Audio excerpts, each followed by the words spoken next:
Bismillahirrahmanirrahim. Assalamualaikum warahmatullahi wabarakatuh. Alhamdulillah bertemu lagi kita dalam siri-siri video perkongsian saya berkenaan dengan harta pusaka. Jadi saya Asrul Azmi. InsyaAllah hari ini saya nak berkongsi dengan sahabat semua berkenaan dengan satu perkara yang sangat penting yang sebenarnya berlaku di kalangan masyarakat kita, iaitu harta si mati. Iaitu si mati ini dia ada buat loan bersama dengan anak beliau ataupun dengan waris beliau lah. Dalam kes ni si mati ini ibu, dia ada buat loan bersama dengan anak beliau 50-50. Jadi sewaktu anak dia nak beli rumah, disebabkan anak dia ni masih baru dan tidak layak untuk membuat loan perumahan, jadi dia join bersama dengan mak dia lah. Loan. Jadi mereka telah bersetuju 50-50 dan mereka telah sepakat dua ni bahawa saja walaupun loan ni mak dia, tetapi bulanan anak perempuan beliau yang bayar sepenuhnya. Kemudian rumah ini pula 50 nama mak dia, kemudian 50 nama anak perempuan beliau. Beberapa tahun kemudian si ibu ini meninggal dunia.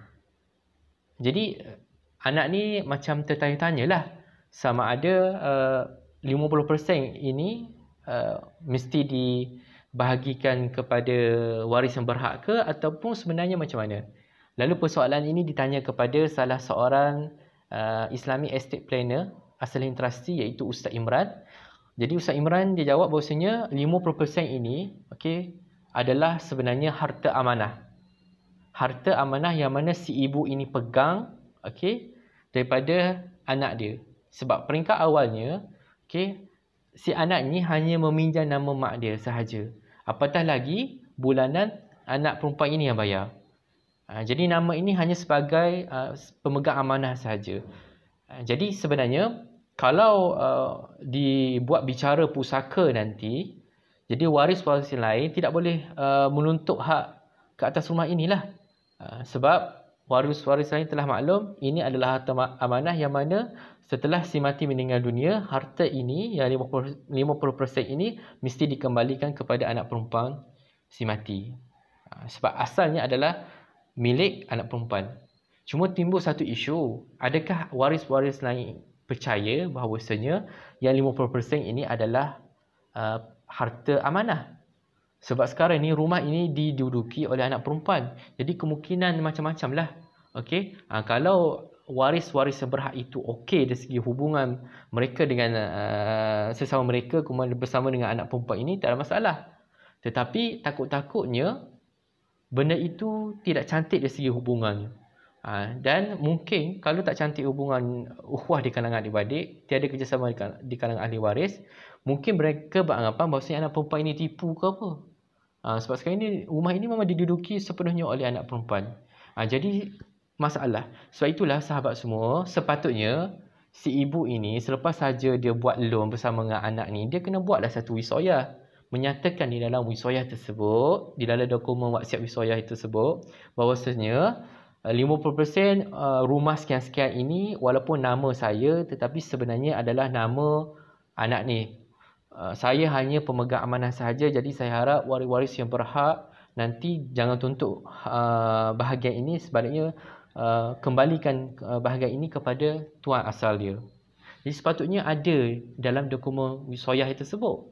Tetapi dengar ceritanya dalam kes ni, si mati atau ibu ni tidak ada apa-apa. Dia hanya persefahaman dia dengan anak perempuan dia saja. Sangat berisiko. Jadi takut-takutnya nanti berlaku pergaduhan lah. Kita tak nak lah. Yelah, takkanlah anak perempuan ini nak lepaskan, sebab ini sebenarnya hak dia. Dia hanya pinjamkan nama mak dia sahaja. Seolah-olah mak dia hanya pemegang amanah saja. Tiba-tiba apabila dibuat bicara nanti, sebab waris lain tak percaya kat dia, akhirnya hak ini dibahagikan kepada waris-waris yang lain juga. Itu kita tak nak. Jadi kalau hubungan di kalangan ahli waris itu tak ada masalah. Tetapi selalunya kalau bab harta pusaka tidak seindah yang kita sangka lah. Jadi pesanan saya kepada sahabat semua, kalau ada buat joint loan ataupun rumah ada dua nama pasangan kita dengan kita, saya merayu sangat buatlah wisoyah, nyatakan dengan jelas macam mana kan. Kita tak nak nanti lepas kita mati jadi isu, jadi timbul benda-benda yang sebenarnya di luar kawalan kita. Okey, hanya satu komunikasi sahaja yang boleh kita berhubung dengan waris kita dekat bumi, dekat dunia ini adalah melalui wasiat wisayah. Jadi sahabat semua, pentingnya wasiat wisayah ni, saya buat andaian macam ni. Okey, ini katakanlah ini bank. Okey, setiap bulan kita masukkan duit kita. Ini contoh.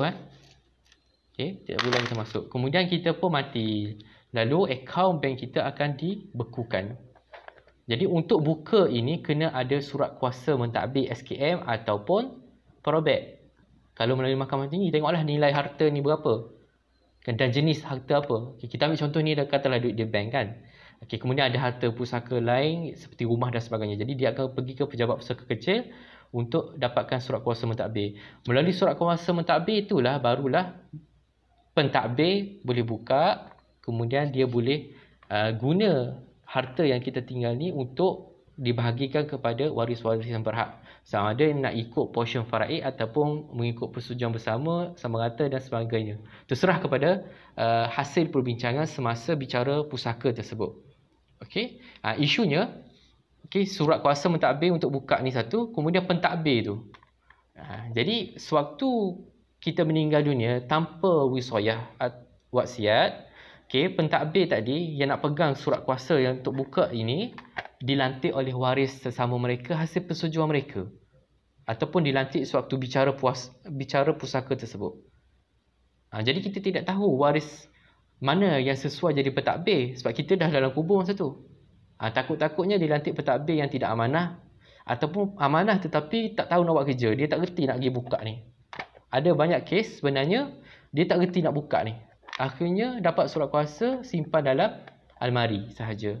Akhirnya harta pusaka tersebut tetap beku, dan sebab itulah ada lagi 1 juta penama si mati terhadap geran-geran tanah. Sebab ni lah. Sebab pentadbir itu mungkin tak tahu nak buat macam mana, ataupun mungkin tidak ada kos, tidak ada cash. Sebab nak buka ini okey.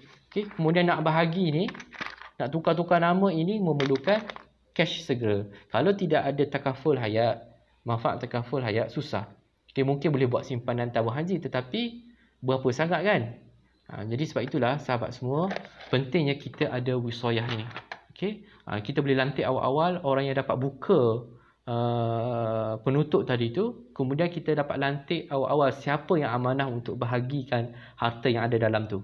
Cara terbaik adalah dengan melantik wasi di kalangan trustee. Contohnya melantik asrin trustee.